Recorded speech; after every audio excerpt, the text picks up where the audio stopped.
हाग्रामा महिलारि सारखौबो दिनै मोनायाव खालामबाय मैया मोनायावबो बिथांमोना आदा प्रहलाद ब्रह्मखौबो खालामबाय आरो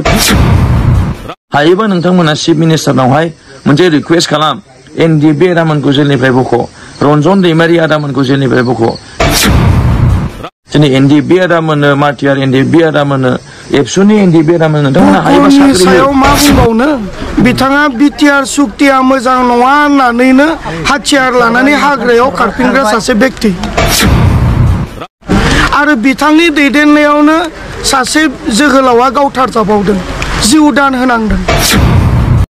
4 लाखनि चेकखौ मैल' गैया होननानै सावनानै दाखालि बावै 2 लाखनि चेक आनजावदों अब्ला बियो मबे मेन्टेलिटिनि मानसि बेखौ रायजो राजाफ्रा बुजिनो आद्रा गैया हरनि समाव मथा मथि 1:30टानि उनावहाय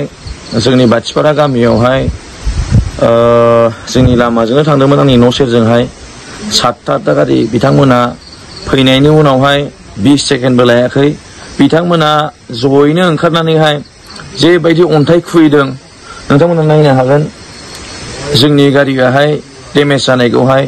जों सानदों जेरै हाग्रामा सारखौहाय दिनै हरावहाय बिथांमोना एटेक खालामदों मैया जोंनि इउथ बिपिएफनि आदा प्रहलाद ब्रह्मखौ बिथांमोना एटेक खालामदों बेबायदिनो आरोबाव खनसेबाव आं सानो इउपिपिएलनि आदामोना बिरोधी दलनि जाय व्यक्तिफोर दङ बिथांमोनाहाय दिनै हरनि समावहाय 1:30 बाजानि उनावबो बिथांमोना दिनै बाथिपारा गामियाव फैनानैहाय आंनि आंगो गामियाव फैनानैहाय बिथांमोना जेबायदि अन्थाइ खुबैदों जेबायदि बिथांमोनहा एटेक खालामदों बेजोंहाय आंनि गारिनि खहा जानायखौ नोंथांमोना नुनो मोनगोन आरो बेजों लोगोसे आं दुखु फोरमायदों जे बिथांमोना मानो दिनै शान्ति परिबेश फैनायनि उनावबो बिथांमोना गावसोरनो बुङो जे शान्ति फैबाय होननानैहाय नाथाय बिथांमोना दिनै भायलेन्सखौ चुज खालामदों ओंखायनो आं दिनैहाय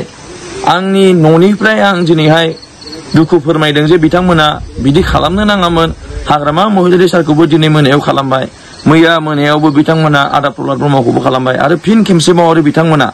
8टा 9टा गारि फैनानैहाय 20-30 जन बिथांमोना जयैनो ओंखारनानैहाय जेबायदि अन्थाइ खुबैनानै जोंनि न'आवहाय बिथांमोना एटेक खालामदों बेखौ आङो गोसोआव जोबोद दुखु मोनदों आं खावलायनो सानदों इउपिपिएलनि आदामोनखौहाय नोंथांमोना बिदि एटेक खालामनायनिबो अनगा हायोबा नोंथांमोना चिफ मिनिस्टारनावहाय मोनसे रिक्वेस्ट खालाम एनडिबि आदामोनखौ जेलनिफ्राय बख' रन्जन दैमारि आदामोनखौ जेलनिफ्राय बख' दिनै एनडिबि आदामोननो मार्टियार एनडिबि आदामोननो एबसुनि एनडिबि आदामोननो नोंथांमोना हायोबा साख्रि हो गोहो दङब्ला नोंथांमोना बै बिर जोलाव आदामोननि थाखाय बुं नोंथांमोना बिदि एटेक खालामनाया मोजां जायाखै गतिके आं रायजो राजानो खावलायदों दिनै इउपिपिएलनि लिडारफोराहाय शान्तिखौ बिथांमोना नागिराखै दिनै जोंखौहाय साफा एटेक खालामनानै बिथांमोना प्रमान होगासिनो दङ जे बिथांमोना भायलेन्सखौ चुज खालामो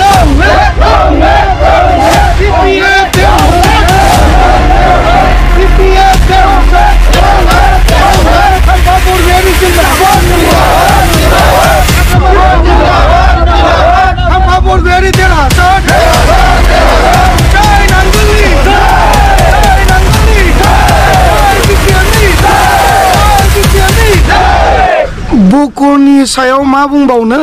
बिथाङा बिटिआर सुक्तिया मोजां नङा होननानैनो हाथियार लानानै हाग्रायाव खारफिनग्रा सासे व्यक्ति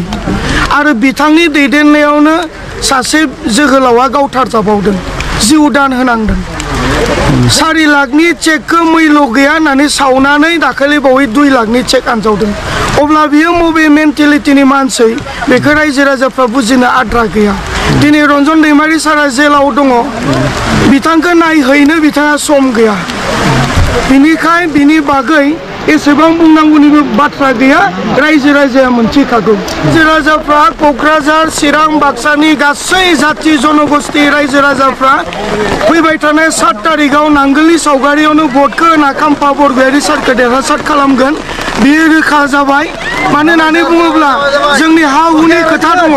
दिनै थांनाय बिटिआर सुक्तिनि गेजेरजों जोंनि मियादि नङै हाफोरखौ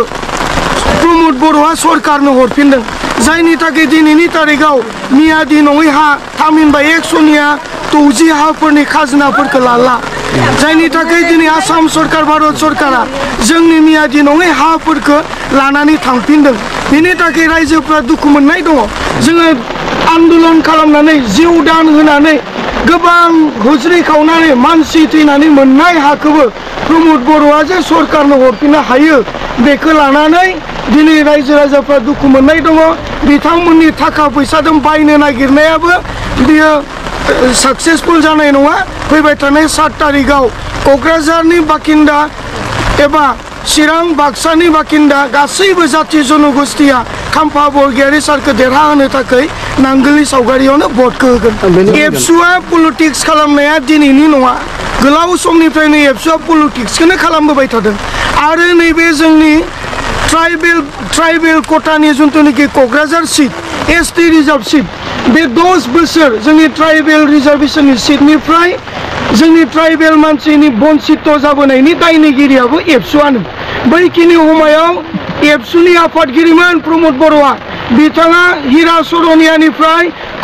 कोटि थाखा लाबोनानै 10 कोटि थाखा मोनोब्ला 9 कोटि थाखाखौ गावनि न'आव दोननानै 1 कोटि थाखाजों इलेक्शन गेलेनानै बर' रायजो राजानि भटखौ विभाजन खालामनानै गुबुनखौ देरहाहोबोयोमोन दिनैनि तारिखआवबो ट्रेक्टर पार्टिया